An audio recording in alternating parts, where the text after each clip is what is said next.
नमस्कार, आप देख रहे हैं 4 PM और मैं हूं सिमरत। लोकसभा में नेता प्रतिपक्ष और कांग्रेस सांसद राहुल गांधी सत्ताधारी दल भारतीय जनता पार्टी के लिए एक बड़ी चुनौती बनते जा रहे हैं।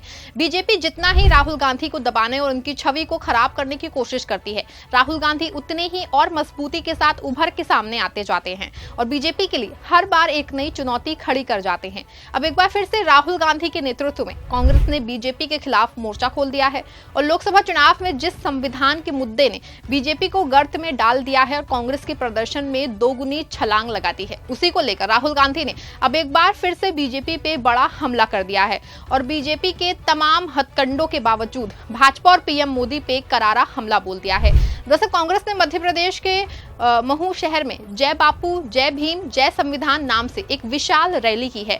इस रैली का उद्देश्य सामाजिक न्याय के मुद्दे को उठाना है और संविधान के मुख्य निर्माता के कथित अपमान को लेकर भाजपा को घेरना था। बता दें कि इंदौर से करीब 25 किलोमीटर दूर स्थित महू भारतीय संविधान के मुख्य निर्माता डॉक्टर BR अम्बेडकर का जन्म स्थान है। कांग्रेस की इस विशाल रैली में कांग्रेस अध्यक्ष मल्लिकार्जुन खड़गे और लोकसभा में नेता प्रतिपक्ष राहुल गांधी समेत कांग्रेस के तमाम दिग्गज चेहरे मौजूद रहे। इस रैली के दौरान कांग्रेस सांसद राहुल गांधी ने एक बार फिर से बीजेपी पे संविधान विरोधी होने का आरोप लगाया है और संविधान के मुद्दे पर बीजेपी को जमकर के घेरा है।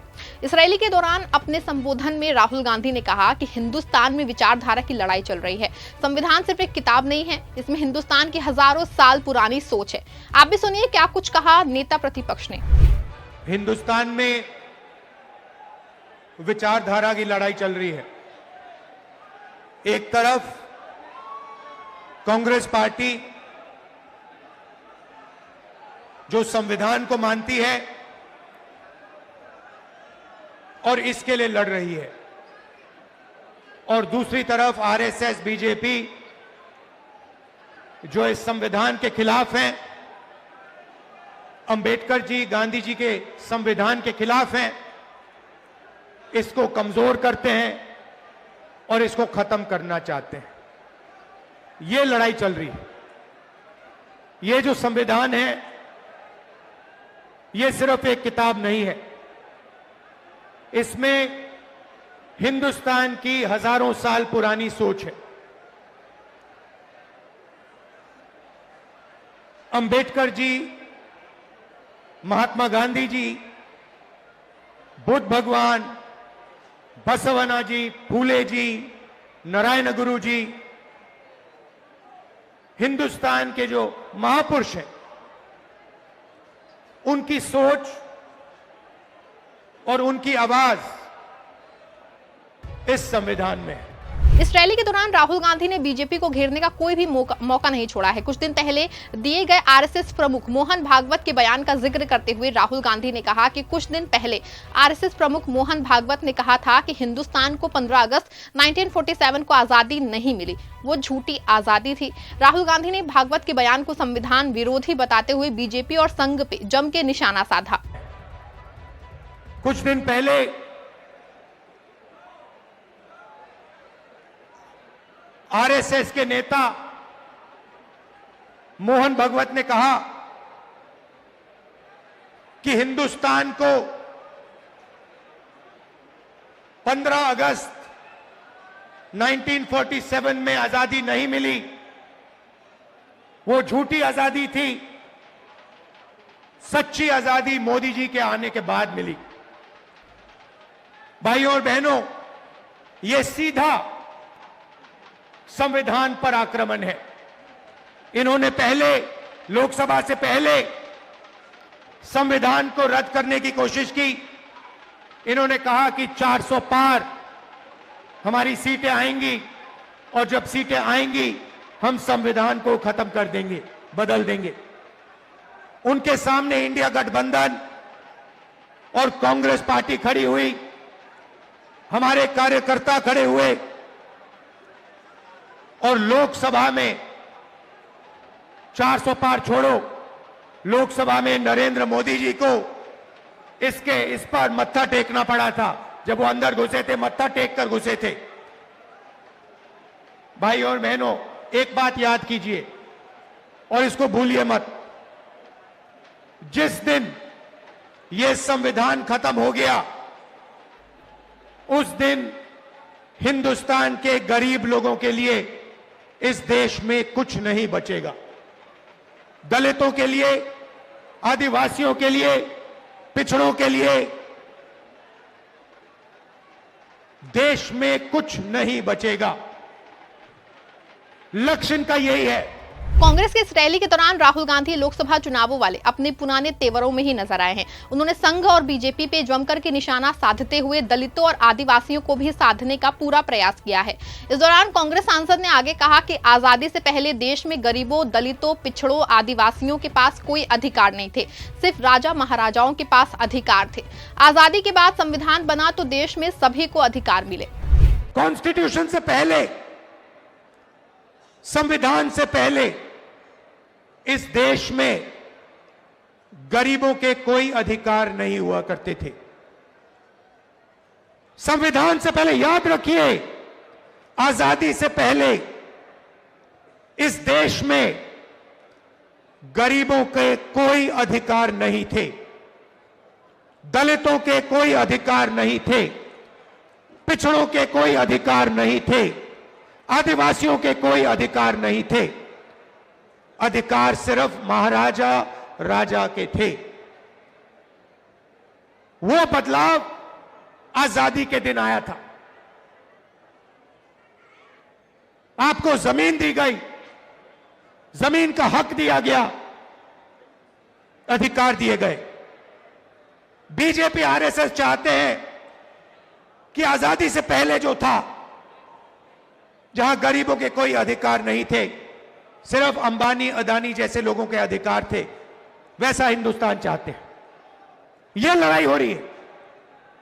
वो चाहते हैं कि गरीब चुप बैठे, एक शब्द ना कहें, भूखे मर जाएं, कोई सपना ना देखें, और हिंदुस्तान अरबपति चलाए।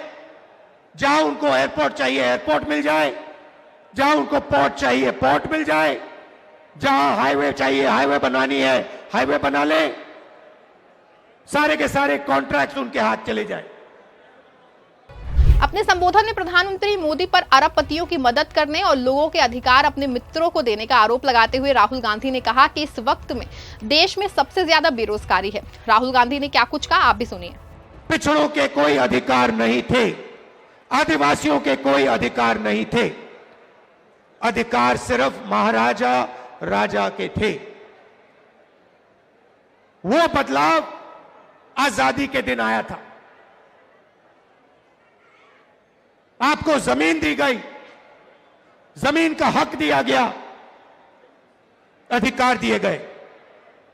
बीजेपी, आरएसएस चाहते हैं कि आजादी से पहले जो था, जहां गरीबों के कोई अधिकार नहीं थे, सिर्फ अंबानी, अदानी जैसे लोगों के अधिकार थे, वैसा हिंदुस्तान चाहते हैं। यह लड़ाई हो रही है। वो चाहते हैं कि गरीब चुप बैठे। कांग्रेस इस महारैली और राहुल गांधी के इन तेवरों से साफ है कि बीजेपी चाहे जितना भी कोशिश कर ले, राहुल गांधी उनके सामने झुकेंगे नहीं और लगातार इसी तरह हमलावर रहेंगे। लोकसभा चुनावों के वक्त से राहुल गांधी बीजेपी पे संविधान को लेकर जो बरसना शुरू हुए हैं वो आज तक जारी है। इसका ही एक उदाहरण महू में देखने को मिला।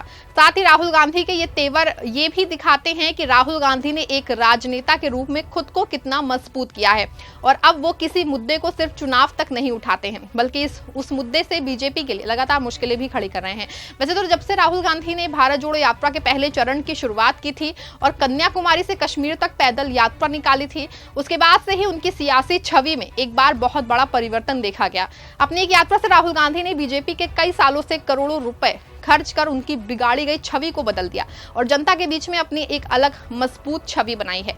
इसके बाद जिस तरह से राहुल गांधी लोकसभा चुनाव में उतरे हैं और संविधान के मुद्दे पर उन्होंने बीजेपी को विपक्ष की अगुवाई करते हुए जबरदस्त तरीके से घेरा है, उसने कहीं ना कहीं एक ओर जहां राहुल गांधी को भारतीय राजनीति में और मजबूत किया है, तो वहीं दूसरी ओर बीजेपी के लिए भारी मुश्किलें खड़ी कर दी हैं, जिसका ही नतीजा ये रहा कि लोकसभा चुनावों में अब की बार 400 पार का दम्भ भरने वाली बीजेपी पूर्ण बहुमत के भी आंकड़े से बहुत दूर रह गई।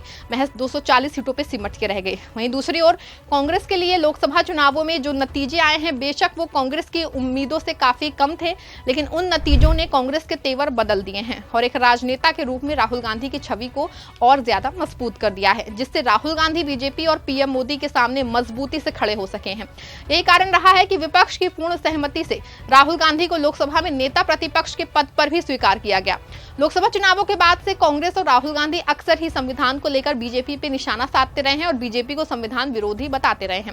लोकसभा चुनावों के वक्त तो ऐसा माना जाता था कि संविधान का मुद्दा सिर्फ एक चुनावी मुद्दा नहीं है, और ये चुनावी मुद्दा है और कांग्रेस और विपक्ष इस मुद्दे को जो है सिर्फ लोकसभा चुनावों में अपने राजनीतिक फायदे के लिए उठा रहा है और चुनाव बाद ये मुद्दा दूर भटक जाएगा। लेकिन राहुल गांधी ने जिस तरह से लोकसभा चुनावों के बाद भी इस मुद्दे को जिंदा रखा है और पूरे जोश के साथ समय समय पे उठाते रहते हैं और बीजेपी पे निशाना साधते रहते हैं। यही वजह है कि बीजेपी लाख संविधान को लेकर के सफाई देती रही हो और खुद को संविधान का हितैषी बताती रही हो, लेकिन बीजेपी के फैसलों और उसके नेताओं के बयानों को लेकर राहुल गांधी लगातार बीजेपी पे हमलावर रहे हैं और उसे संविधान विरोधी बताते रहे हैं।